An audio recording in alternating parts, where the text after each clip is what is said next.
শিউলি, এই শিউলি, হ্যাঁ বলো। এই দেখো মায়ের জন্য একটা 2000 টাকা দিয়ে শাড়ি কিনে এনেছি। কই কই দেখি জামাই, কি শাড়ি নিয়ে এসছো? এ বাবা, তোমাকে তো পুরো ঠকিয়ে দিয়েছে।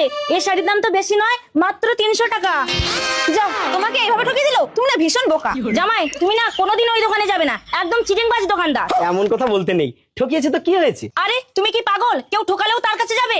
আরে শাশুড়ি মা, আপনিও কি আমাকে কম ঠকান ঠকিয়েছেন? তাই বলে কি আপনার বাড়িতে আমি যাওয়া বন্ধ করে দিয়েছি? মানে? মানে আবার কি, বিয়ের আগে 2000 টাকার মেকআপ করে আপনি আজকে একেবারে রাজহাঁস বানিয়ে দিয়েছেন। আপনি বলেছিলেন আপনার মেয়ে 200 রকমের রান্না জানে, বিয়ের পর দেখছি মাছের ঝোল করে আনলে ঝোলে মাছ খেলা করে। দোকানদার তো আমাকে একবার ঠকিয়েছে, আর আপনি তো আমাকে সারা জীবনের জন্য ঠকিয়ে দিয়েছেন। হ্যাঁ? ছেঁড়া বস্তা পড়তে পড়তে জীবন কেটে গেল। আর এটা 2000 টাকা না, এটা 300 টাকা। কত শাড়ি পরে ভাব দেখে মরি মরি।